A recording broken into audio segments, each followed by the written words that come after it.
ನಮಸ್ತೆ ವೀಕ್ಷಕರೇ, ನೀವು ನೋಡ್ತಾ ಇದ್ದೀರಾ ಪ್ರಜಾ ಫ್ಲಾಶ್ 10. ನಾನು ದಿಶಾ ಆಚಾರ್. ಇದೀಗ ನೋಡೋಣ ಇವತ್ತಿನ ಹೈಲೈಟ್ಸ್. ರಾಮನಗರ ತಾಲೂಕಿನ ಬಿಡದಿ ಹೋಬಳಿ ವ್ಯಾಪ್ತಿಯ ಕೇತಗಾನಹಳ್ಳಿಯಲ್ಲಿ ಕೇಂದ್ರ ಸಚಿವ ಎಚ್.ಡಿ. ಕುಮಾರಸ್ವಾಮಿ ವಿರುದ್ಧ ಭೂಮಿ ಒತ್ತುವರಿ ಆರೋಪ ವಿಚಾರವಾಗಿ ಇತ್ತೀಚೆಗೆ ಹೈಕೋರ್ಟ್ ತರಾಟೆ ತೆಗೆದುಕೊಂಡ ಬೆನ್ನಲ್ಲೇ ಕಂದಾಯ ಇಲಾಖೆ ಅಧಿಕಾರಿಗಳು ಸೋಮವಾರ ಸರ್ವೆ ಕಾರ್ಯ ಆರಂಭಿಸಿದ್ದಾರೆ. ಮುಸ್ಲಿಂ ಸಮುದಾಯವನ್ನ ಅವಹೇಳನ ಮಾಡಿದ ಪೋಸ್ಟ್ ಅನ್ನು ಸಾಮಾಜಿಕ ಮಾಧ್ಯಮಗಳಲ್ಲಿ ಹರಿಬಿಟ್ಟ ಪ್ರಕರಣದ ಆರೋಪಿ ಸತೀಶ್ ಅವರಿಗೆ ಇಲ್ಲಿನ 2ನೇ ಹೆಚ್ಚುವರಿ ಜಿಲ್ಲಾ ಸಿವಿಲ್ ನ್ಯಾಯಾಲಯವು ಸೋಮವಾರ ಷರತ್ತುಬದ್ಧ ಜಾಮೀನು ಮಂಜೂರು ಮಾಡಿದೆ.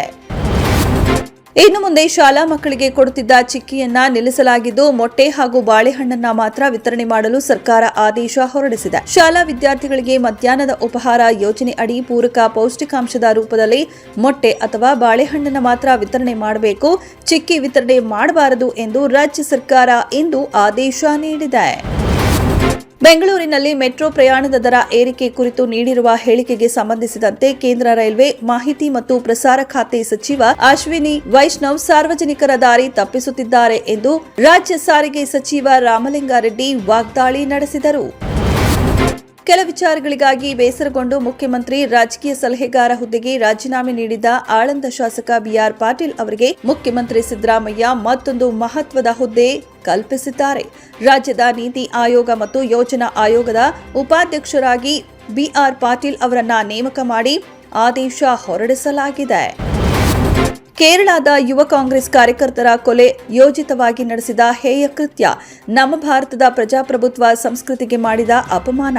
ಕೇರಳದ ಕಮ್ಯುನಿಸ್ಟ್ ಪಕ್ಷದಿಂದ ಈ ರೀತಿಯ ಕೃತ್ಯವನ್ನ ನಿರೀಕ್ಷೆ ಮಾಡಿರಲಿಲ್ಲ.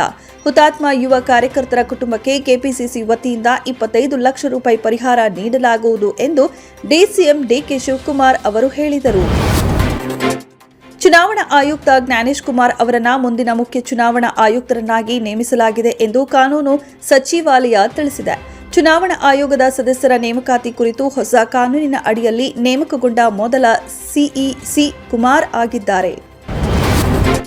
ಕತಾರ್ ರಾಜ್ಯದ emir Sheikh Tamim bin Ahmad Al Thani ಅವರನ್ನ ಸ್ವಾಗತಿಸಲು ಪ್ರಧಾನಿ ನರೇಂದ್ರ ಮೋದಿ ದೆಹಲಿಯ ಇಂದಿರಾ ಗಾಂಧಿ ಅಂತಾರಾಷ್ಟ್ರೀಯ ವಿಮಾನ ನಿಲ್ದಾಣಕ್ಕೆ ತೆರಳಿದ್ದರು.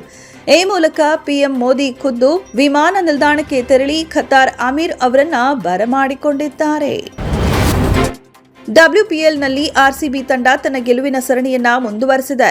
ವಡೋರಾದ ಅಂತಾರಾಷ್ಟ್ರೀಯ ಕ್ರಿಕೆಟ್ ಸ್ಟೇಡಿಯಂನಲ್ಲಿ ನಡೆದ ಪಂದ್ಯದಲ್ಲಿ ಡೆಲ್ಲಿ ಕ್ಯಾಪಿಟಲ್ಸ್ ವಿರುದ್ಧ ಸೆಣಸಿದ ಆರ್ಸಿಬಿ 8 ವಿಕೆಟ್ಗಳ ಜಯ ಗಳಿಸಿದೆ. ಸೂಪರ್ ಸ್ಟಾರ್ ರಜನಿಕಾಂತ್ ನಟಿಸಲಿರುವ ಜೈಲರ್ 2 ಚಿತ್ರದಲ್ಲಿ ಎಸ್.ಜೆ. ಸೂರ್ಯ ವಿಲನ್ ಆಗಿ ಕಾಣಿಸಿಕೊಳ್ಳಲಿದ್ದಾರೆ ಎಂಬ ಸುದ್ದಿ ಹರಿದಾಡುತ್ತಿದೆ. ನೆಲ್ಸನ್ ದಿಲೀಪ್ ಕುಮಾರ್ ನಿರ್ದೇಶನದ ಈ ಚಿತ್ರದಲ್ಲಿ ರಜನಿಗೆ ಪೈಪೋಟಿ ನೀಡುವಂತಹ ವಿಲನ್ ಪಾತ್ರಕ್ಕೆ ಸೂರ್ಯನನ್ನ ಆಯ್ಕೆ ಮಾಡಲಾಗಿದೆ ಎನ್ನಲಾಗಿದೆ. ಇದಾಗಿತ್ತು ಇವತ್ತಿನ ಅಪ್ಡೇಟ್ಸ್. ಇನ್ನಷ್ಟು ಅಪ್ಡೇಟ್ಸ್ಗಾಗಿ ನೋಡ್ತಾ ಇರಿ ಪ್ರಜಾಧ್ವನಿ ಟಿವಿ.